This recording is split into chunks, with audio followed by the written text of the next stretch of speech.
some other excuse, and then that did not last one full prayer time, and I would not be considered excused.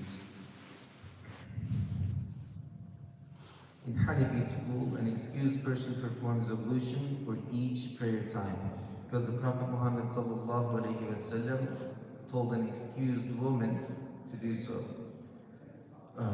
An excused person can establish fard, wajib, sunnah, qada, Friday and Eid prayers as much as he wants in the same prayer time, and also can circumambulate the Kaaba through tawaf and touch the Quran with that ablution by assuming the ablution is not invalidated by the condition of being excused.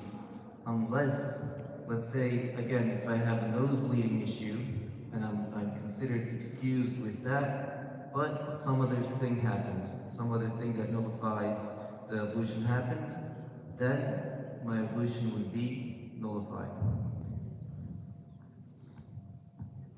But in the Hanafi madhab, again, if the prayer time is over, let's say like Dhuhr time, if it's over, if Asr came in, then that ablution is also nullified according to the Hanafi school of thought. But according to the Imam Shafi'i, an excused person needs to perform ablution separately for each fard prayer to be established even in the same prayer time. Because his ablution ends when the prayer is over. So, yet he may establish voluntary nafil prayers as much as he wants with that ablution. So if he's going to do like qada, he needs to make another ablution, even if it's on the same prayer time, according to the Shafi'i school. But according to the Maliki school, the ablution of an excused person is not nullified by time. So even if the prayer time passes, like Dhuhr ends and Asr starts, it does not affect the ablution time. But what does affect, what affects the ablution, what nullifies the ablution is like a regular ablution, like a regular person. If something else other than that excuse happens, then that ablution is nullified.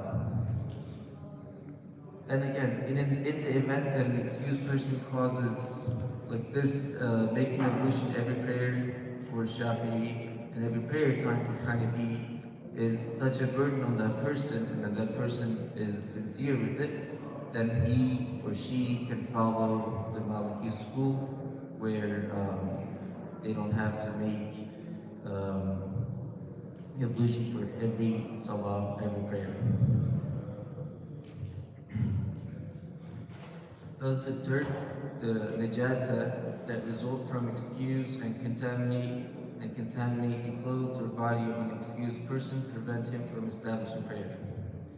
Obligations are identified in proportion to the power and the ability of the muqallaf, the accountable person in Islam. Allah in the Quran al-Kareem says, أعوذ بالله من الشيطان الرجيم بسم الله الرحمن الرحيم لا يكلف الله نفسا إلا وسعها. Allah does not charge a soul except within its capacity. Clearly, this ayah lays this basic principle. Islam introduced some conveniences so that the excused persons can fulfill their worship. Within this time frame, within this framework, the things such as blood, prolence, urine, and suppuration, which came from the place of excuse and spread over the underwear of the excused person, do not prevent one from establishing prayer as long as the condition of being excused continues. However, the dirt does need to be cleaned if it will not get on the underwear or clothes again by taking it off. Are the patients who use urinary drainage bag included in the scope of excused persons? People who need to use urinary drainage bag due to urine incontinence or other diseases are considered as excused persons, and it's the rules that we have talked about will apply to them. What is the ruling about a person who cannot maintain ablution due to colectomy? This is a surgical removal of the colons, a part of it or all of it, of the larger intestines. Things like blood, purulence, urine, feces, and suppuration, which come from the place of excuse, get on the underwear of the excused person, do not prevent him or her from establishing prayer as long as the condition of being excused continues, because it is not possible to avoid the situation for the condition of being excused continues. So again, this would also fall into being excused, and then you would follow the rulings we had talked about. And then again, another question comes with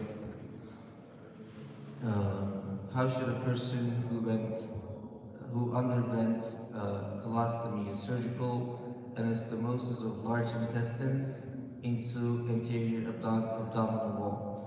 Again, in a situation like this, you would also follow the person who is excused, and you would follow the rulings over them.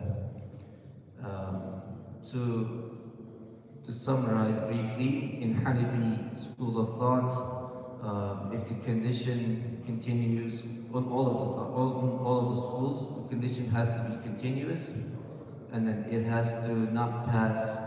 It has to pass a full prayer time. But for Hanafi school, you have to make ablution for every prayer time. For Shafi'i, you have to make ablution for every fard prayer, every wajib prayer.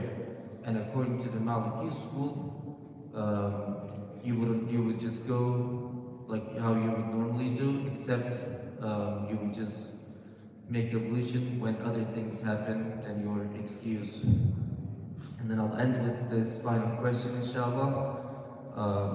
May an excused person lead a jama'ah prayer?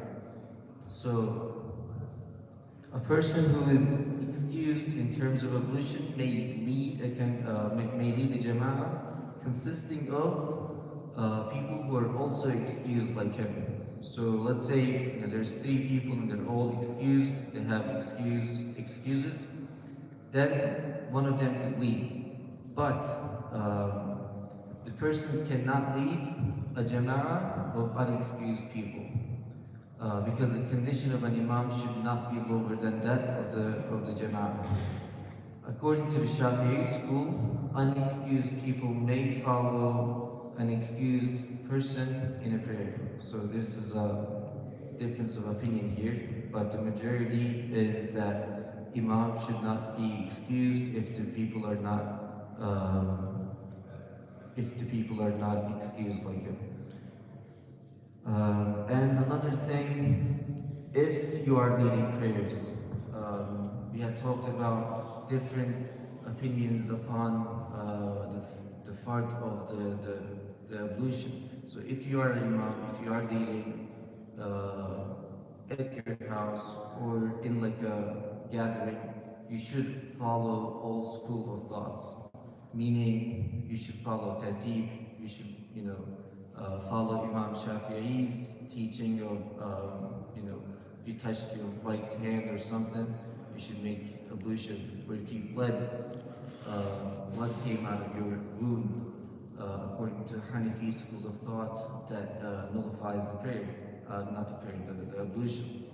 So, if you are an imam, you should do all of them so the people praying behind you can feel that their prayer will be accepted, inshallah. جزاكم الله خيرا. أقول قولي هذا واستغفر الله لي ولكم وآخر دعوانا أن الحمد لله رب العالمين لله تعالى الفاتحة.